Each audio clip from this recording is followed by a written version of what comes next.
It's Amber Bradley, your host for the unscripted side of LP. It's Talk LP podcast time. 3, 2, 1. 'Cause no one can do it like we do it, like we do it. What's up, Talk LP podcast fans? Amber Bradley, your host. Super stoked to have you listening today. Ryan Themm, Corporate Investigations Manager with Meijer. Is that still your title? Because I know you got a lot going on. Yep, still the Corporate Investigations Manager. Keeps me busy. As it should. Okay, so for those that don't know you, I should say first, let me back up. This episode sponsored by Genetech. Super stoked. They're incredible sponsors and supporters of Talk LP and all things Talk LP, which we appreciate, and Meijer. So talk to us a little bit, Ryan, about what you do for Meijer. And if people don't know who Meijer is, maybe just like the 1 second of who you guys are. Yeah, so Meijer is we'll call it a super center for groceries, general merchandise, pharmacy, fuel station, comparable to what you would see at a Walmart, but we're in a 6-state footprint with just shy of 300 retail locations, 4 major supply chain complexes. And, but it's been a growing business, and, we've kind of been in the same spot a lot of the other retailers are with, lots on our plate for solving asset protection problems. So that's Meijer.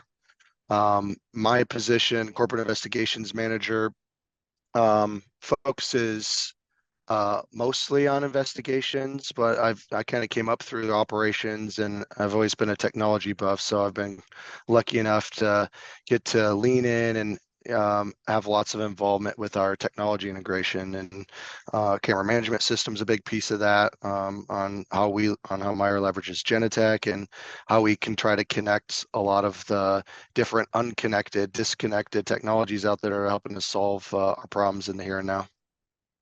Yeah, which is a big deal, right? We just talked about at Apex, there was a panel on, comprehensive technology, like working together, because I think Paul Jekyll said it when he said, gone are the days where you can go in and ask for all the budget for one technology component that solves one thing, right? It sounds like you subscribe to that for sure. Absolutely. No, Paul's got it down right. And since I've been at Meijer, I've always been looking for ways for us to consolidate, for our end users too, technologies so that they can look at them through something closer to a single pane of glass too, to solve on how much time we spend trying to solve those problems. Yeah. I mean, that's when you think about evolving conversations, right? It's like, the one CCTV does this, and this, but then if you add on facial rec or your own, internal types of technologies, like it's just such a broader picture, which I think everybody's looking to save time and resources. Absolutely. Yeah. And it's always a mix too, because you've got solution providers out there that, they're trying to provide a solution, and they've got their goals to make something that makes a profit. So it's always trying to find the right mix of how can they provide a solution that works with the other solutions, but still gives them something that they can market and that has value for them and for the retailers. So it's kind of a balancing act going through. But I've seen good progress, and folks like Paul out there advocating for it, getting the vendor and the solution providers to work together to make more of those integrations, make more paths to make the solutions work together, get closer towards that single pane of glass solution. Like, I think things are moving in the right direction in the industry in that regards, and some of the projects I've got to work on, are kind of proof of that. Yeah, I mean, you guys really are innovative from a technology perspective, which I think is why a lot of our listeners are tuning in today, because they want to hear what you have to say, like of what Meijer is doing, as much as you can share. But so tell us, we're going to stay techie first, and then we're going to get, diving deep into your background later. But sure. So stay tuned for that. But staying with the technology, because I've been wanting to talk to you about this. We had maybe done a session or going to do a session about it, and then we didn't. And I know you've talked on the conference circuit a little bit about it, but the Meijer Retail Operations Center, like, what is it? Give us a little definition and what it encompasses. Sure. Yeah, so I was lucky enough again to be around at the inception where we kind of split up our own, our ROC, our Remote Operations Center. And it really, for us initially, was it was solving a specific problem that evolved immensely. So we had fraud mitigation. 2015, that's when we stood it up. Lots of lots of non-EMV, EMV stuff when there was laws transitioning. So we had lots of risk for loss and chargebacks, and we spun it up kind of at its initial stage to focus on fraud mitigation. And I think the first year we mitigated $13 million in chargeback losses. And from there, it kind of Talk about grew. And ROI. yeah, absolute ROI. And we used that to kind of launch into, hey, let's make this a full-fledged 24/7 operation. Let's get it staffed up and let's solve some of the other problems. At Meijer, we're unique that we have asset protection labor deployed in all of our retail stores. Today, that's an asset protection team lead, at least, and then we have store detective labor depending on risk. So that as we grew the ROC, we also became they're one of our main customers, as well as the store operations team, where we provided that 24/7 support, because that labor in those stores isn't there 24/7, but we staff those stores 24/7. So really became, before COVID, we were helping overnights when we were open, manage the risk for the type of security and like theft type situations you would see at a grocery store that's open at night that has general merchandise and OTC. And so they had a security and shrink and theft focus to help stores deal with that safely and get it reported and get our investigation stuff going and connecting the dots. And then we also kind of pulled in, related to technology, hey, we've got all this connected technology. We leveraged Genetech to federate over 27,000 cameras that Meijer has across its enterprise. Our ROC kind of became a support for that too, to keep our technology connected, keep it running, and be integrated with our IT side to keep things, Like flowing, health, moving, and like working. heartbeat monitoring. Yep, absolutely. Yep.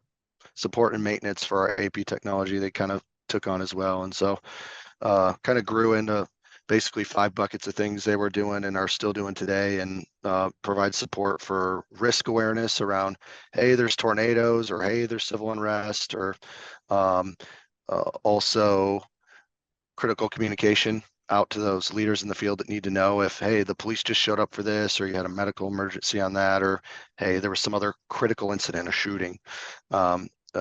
So those are kind of 3 of the big buckets, and then the support and the investigations and the fraud mitigation kind of fill in those other spots for what they focus on. And I was excited and to kind of help grow that. And we've transitioned it now, though, where we've connected it, and I think a lot of businesses are looking at doing this too. We've connected it to threat assessment. So there's another team at Meijer, separate than investigations, that does threat assessment, and it's connected to our executive protection and everything else. So the ROC now bubbles up under that, and more of a business continuity and crisis management kind of function. So we created a new manager that really focuses on making the ROC do what the ROC does good, which is support the business, respond to crisis, and it still does all those other things within supporting investigation and fraud mitigation too. But now it's got a little bit more of a global kind of directive and direction under crisis management, if you will.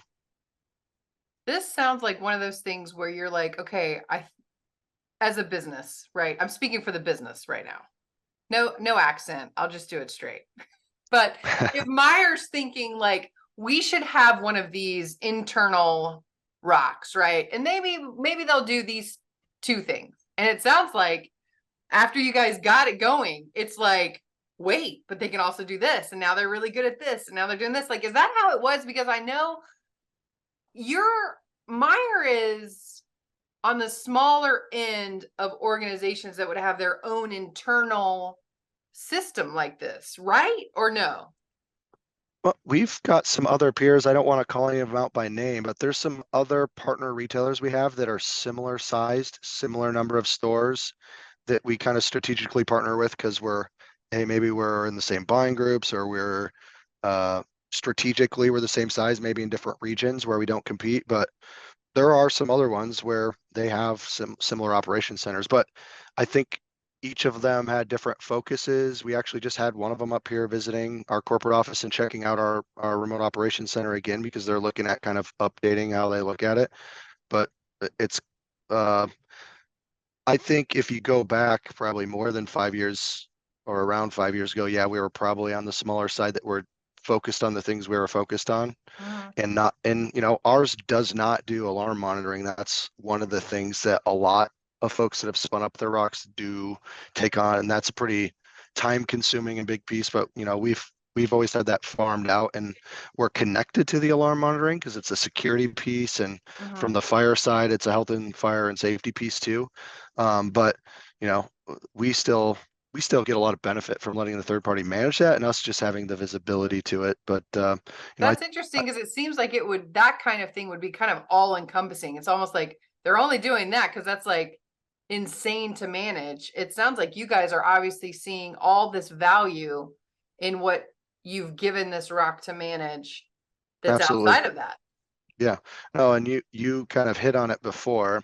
As we grew, we found all kinds of things that the operations or the corporate partners or other folks, even our AP partners in the field, hey, can the rock do that too? So we did have to be kind of vigilant on making sure as we grew and as our offerings for services and shared services grew for what we could provide to the organization, that we kind of policed how much we did or how detailed we'd want to get. So a lot of the things they do are where it's providing at least a kind of a notification value, we really kind of cut it back for just basics. Here we can do these basic things, but our focus is really in these other 5 buckets. And you know maybe we need to grow the threat assessment piece on what the rock does with that. So we've done a good job over time kind of managing that, and I think we'll continue to do well with the way we've restructured on how it reports up on business continuity and crisis management. So but yet you do have to be vigilant so you don't bite off too much, because you Yeah. only have finite head count for an operations center like that. And um, you can chunk stuff into different parts of the day. Maybe the third shift's got more time to focus on certain types of tasks, but you still don't want to push everything off, because there's critical things that comes up overnight too, that whether you're managing projects or managing different events that are going on at different times, it's good to have a little bit of flexibility built in there just to respond to the unknown crisis that always pops up. Yeah, it sounds like from a technology perspective, really sharp, right? I mean, you got to do it sounds like you're doing a lot of things. Maybe it's in the same house, but a lot of different things and have to do them well. But so talk about, I know Genetech supports this center and talk a little bit about if you're listening, for our listeners listening to this, they're like, maybe we should consider this. You know what I'm saying? Like maybe we should consider starting something like this or expanding like what are some of the technology pieces that like maybe Genetech does for you or others that you're like, okay, if you're gonna have this thing, you have to have this. You know what I'm saying? Sure.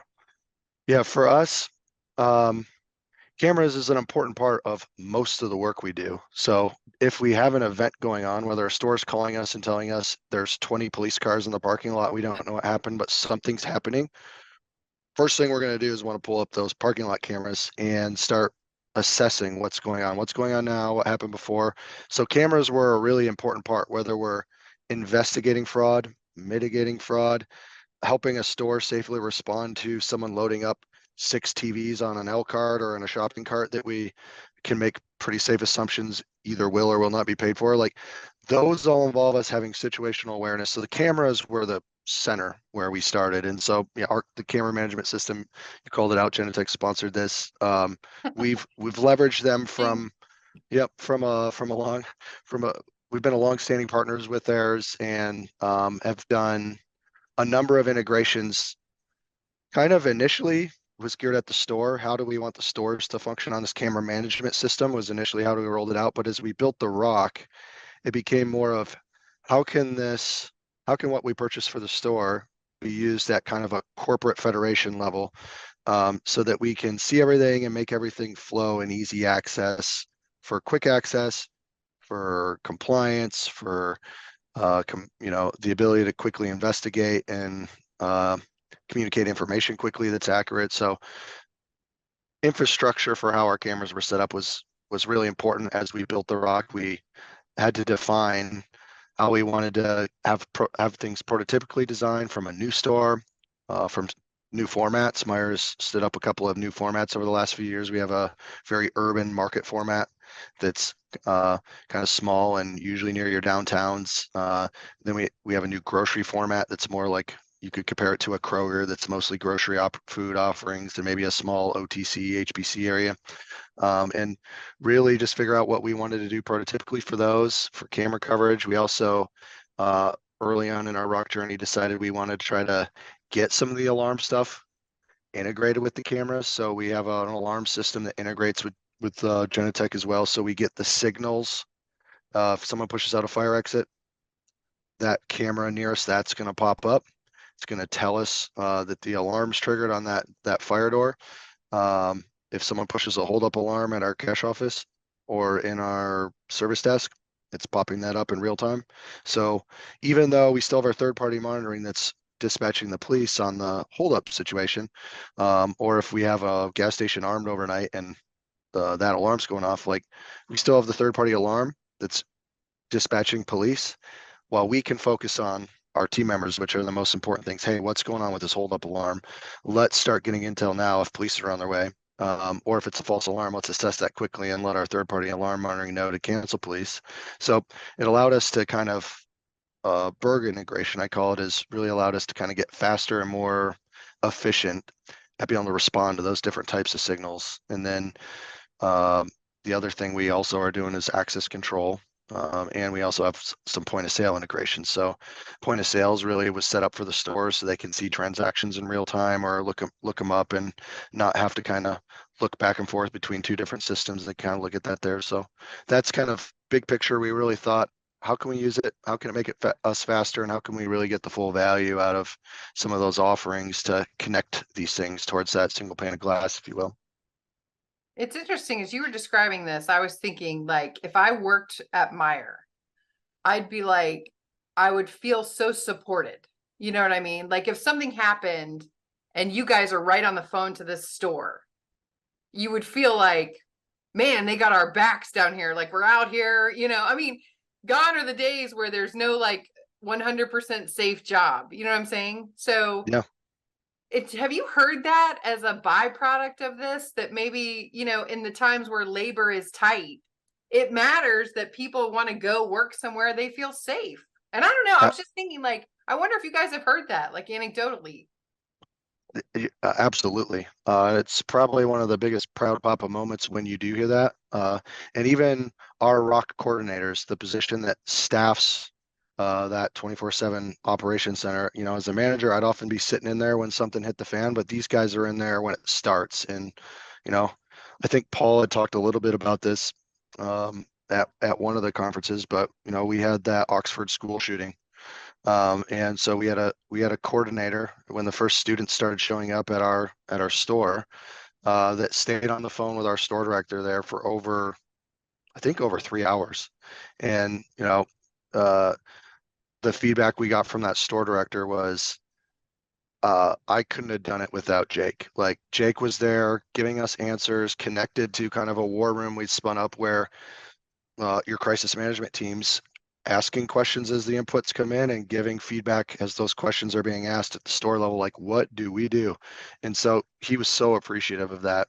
And that's just one example. I've heard so many stories, like when you go out to a store and do a visit and someone sees like the little, we have our own little remote operations logo, or if someone hears you're from the ROC, like I've had lots of leaders in those buildings and team members say, hey, we appreciate you. Like you guys make us feel safe, especially when we were open pre-COVID. Like the overnight folks our AP teams will work sometimes overnight in the stores, but it's slower. A lot of our issues happen during the day. Like the overnight teams loved having us there as a resource when AP wasn't in the building. We're the remote AP team that's there to support them, make them feel safe, make them feel valued. So no, that was something we found out.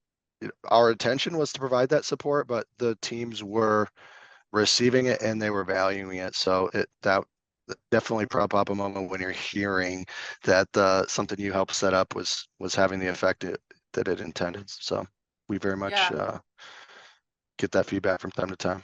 So you've talked about how it supports LP, and obviously just talked about how it supports your associates there in the store. So What about future plans, like future additions to the ROC? Or like, are you guys like, no, we're good. Like we got a lot going on.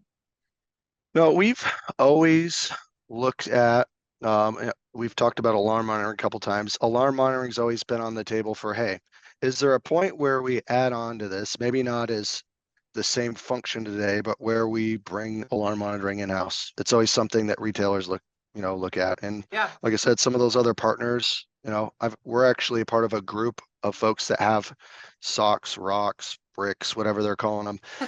There's lots of monikers out there for them, but uh, there's there's not a one size fits all. You can kind of build them to tailor what you have a budget for and what you need to provide support for. But we're always looking for new ways to add more resources in-house first. We don't want to stretch it too thin, but alarm monitoring has always been one that's, hey, maybe we can do more there. Maybe we can find more value, but you got to find where that break even point is on, hey, are we getting the value out of third-party monitoring service?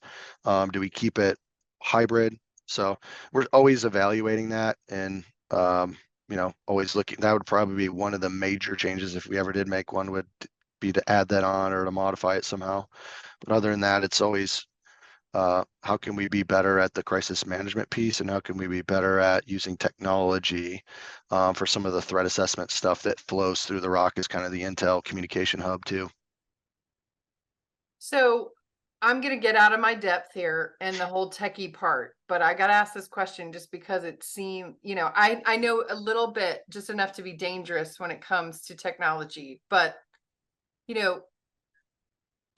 like all of the things that you described through these buckets, like having to work together and it's like crazy when you think about these technology companies that build walls around what they produce, and then they're like, oh, we have to make an integration. And but 10 years ago when you heard that from a vendor, it's like, okay, this will be done in 5 years. You know what I mean? Like I know Genetech and others, right, are like, what do you call it, like open source, system agnostic. I mean, where they're plugging and playing with all kinds of other technologies.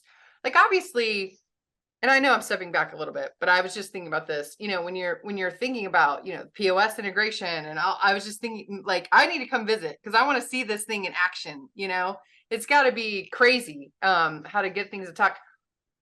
How important is it for our listeners when they're thinking about, even if they don't have a ROC today, but they are maybe outfitting new stores or planning for the future, like to pick, I don't know if I said it right, open source, system agnostic kind of stuff? Yeah, I mean, that's definitely important.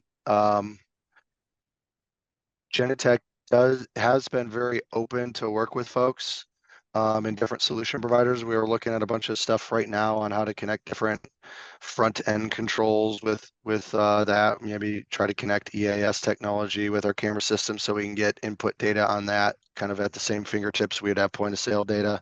Or if we're using caster locking technology on a cart, like getting inputs from that and classifying stuff within Genetech there. So we're playing around a little bit with that, but it's pretty important to have some level of agnostic ability or flexibility with open source. And I feel like, if you get locked in too much with a partner that's going to hold their stuff, I mean, they got to have some proprietary stuff.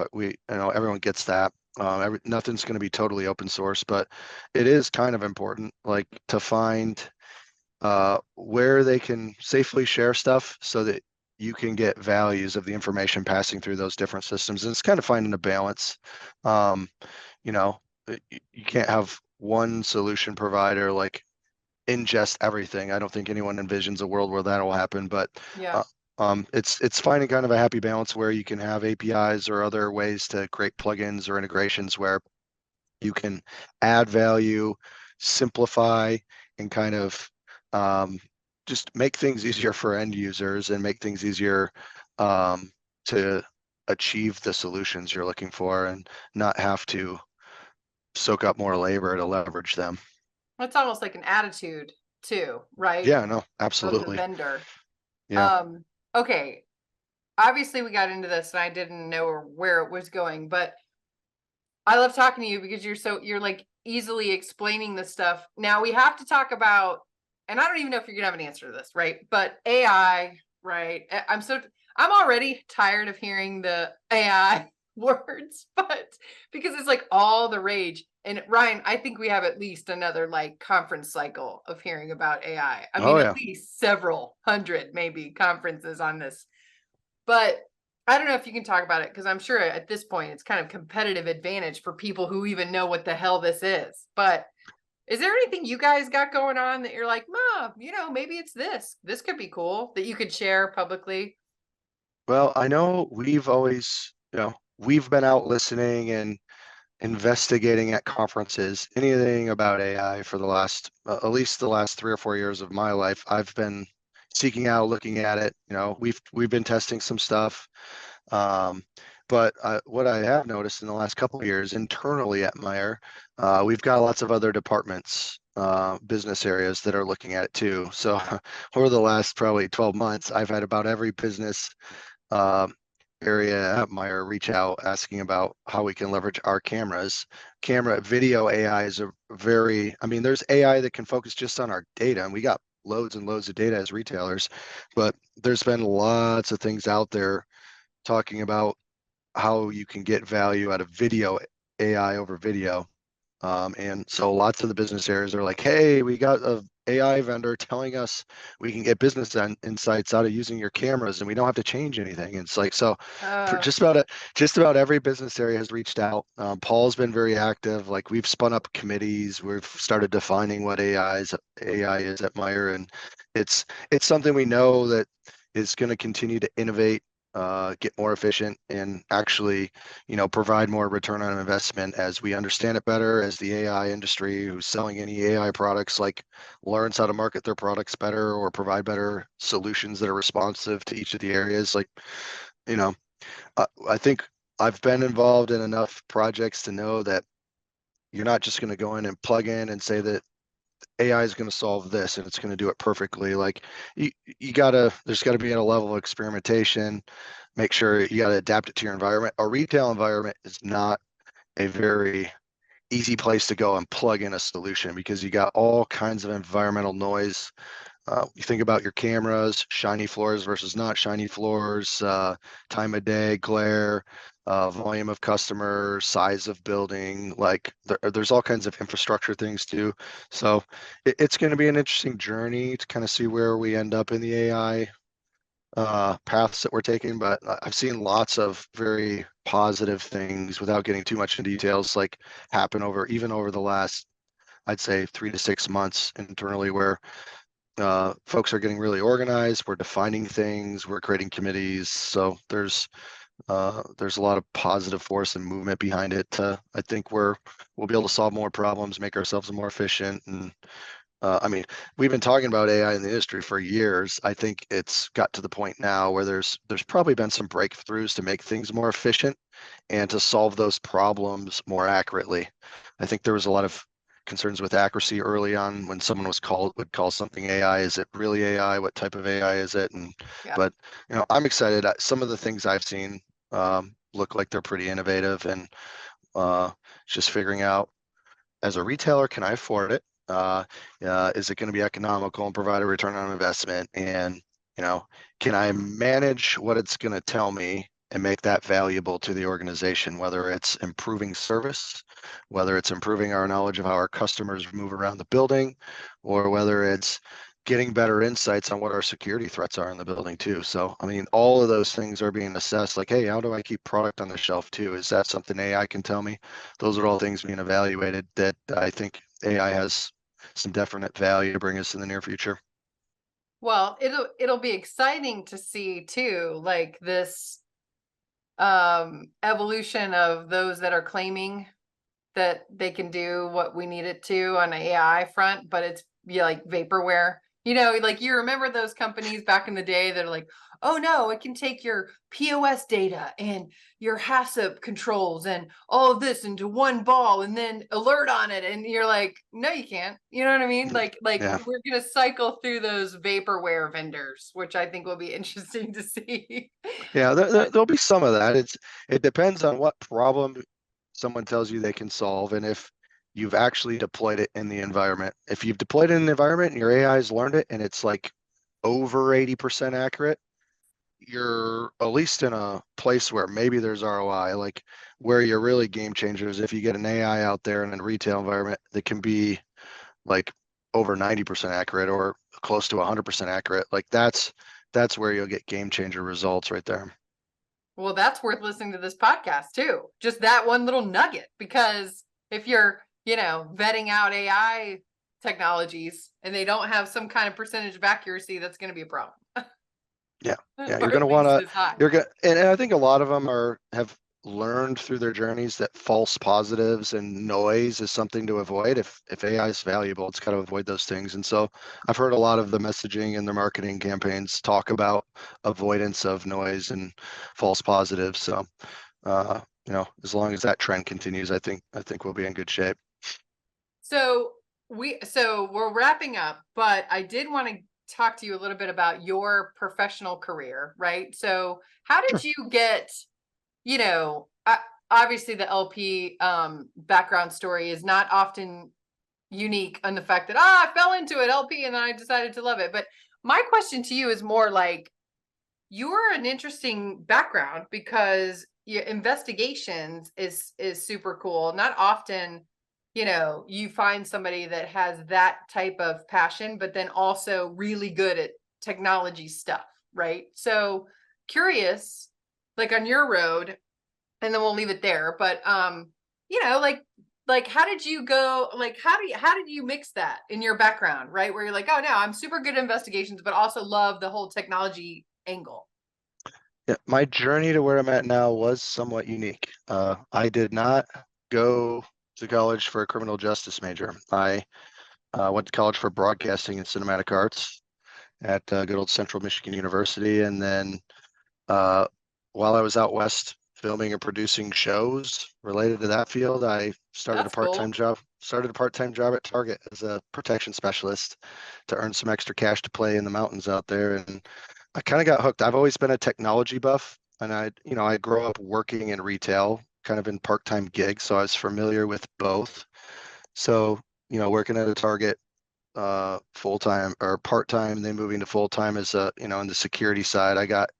Target was also an early partner with Genetech at the time, so I got to convert some of their VHS stuff over to IP.